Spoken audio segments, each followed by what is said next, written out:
Hi, welcome back to Learn with King Kai. So guys, ituturo ko sa inyo paano makikita or saan makikita ang restriction dito sa Messenger. So gagawin natin first ay papasok tayo dito sa loob ng Messenger.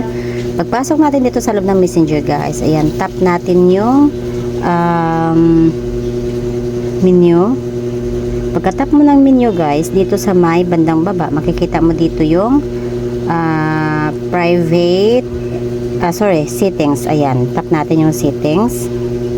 Ayan, pagka-tap mo ng settings guys, makikita mo dito yung private,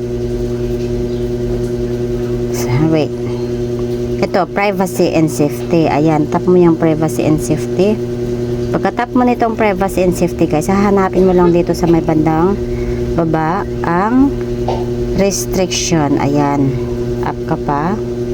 Ayan, so dito sa may restriction profiles guys, dito natin makikita yung mga naka-restrict sa ating account. Yan, so pagka nakita mo na ito guys, itong mga pangalan na to, sila na yung mga naka-restrict sa ating account. So pwede mo itong i-restrict.